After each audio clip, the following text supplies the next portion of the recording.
Yeah, it's very interesting. And I always think of real estate actually as an investor in somebody else's real estate deal as being a zero-sum game, meaning any money that the developer makes, by definition, comes from the investor side and vice versa. It's zero-sum.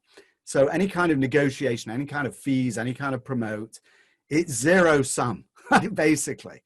So as a small investor, one of the biggest problems that you have as a small investor is you have take it or leave it contracts. You want to invest with us, you should read it. You don't need to, because we're not going to negotiate it. I mean, I'm not saying that, but that's the point. Take it or leave it. Yeah. And I think, I'll give you a different perspective on that, which may be helpful. And I think that the way you've characterized it is generally correct, in the sense that, the zero-sum game, I think, is a little less our reality, because in the game of opportunistic investing, where you're taking, effectively an input or raw material that's land, and now you're building a widget, and there's value creation through that process.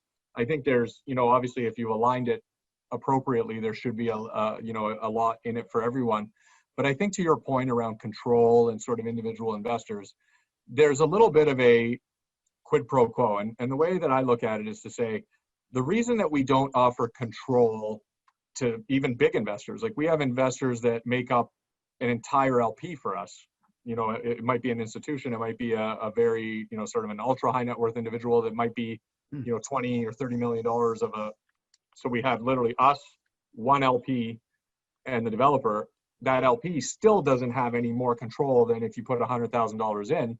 And that's always been a negotiation, because they say, well, what do you mean? I'm putting up all the money. Why don't I get a level of control? The answer is as follows. If you want to attract the best developers who have capital, right? So the reason developers work with us, or the type of developers that we work with in any case, it's not because they need money. It's because, like the way Apple accesses capital markets, I mean, they have more cash than they know what to do with, but they'll still issue bonds. They'll still do the things because it allows them to be more efficient with their own money, and it allows them a better return on equity on their own capital. So we have partners who are very well capitalized, and if it's not the right business opportunity for them, they just use their own money.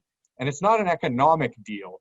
They look at it and say, look, if I'm getting into partnership with Adam, if Adam's not a real estate expert, and all of a sudden I'm in a JV and he has an equal say over everything we're doing, how do I put my destiny and everything I know as a developer and all the right decisions that I would make, and rely on the fact that Adam, who's an expert in whatever his vocation is, who doesn't really know much about real estate, even though he's wealthy and can put money in a deal like this, I can't make decisions with Adam, because how do I know that he's going to make the right decisions? How do I know he's not going to stop me from making a different decision that I want to make?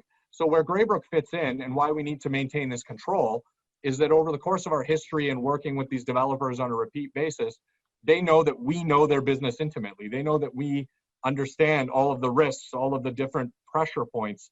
And as such, they can rely on us to make decisions that are very much within the realm of their industry, because we have shared experience and we have the same, sort of understanding of the business. If you were doing a deal directly with a developer, the JV might look a certain way, where you have control over very few things.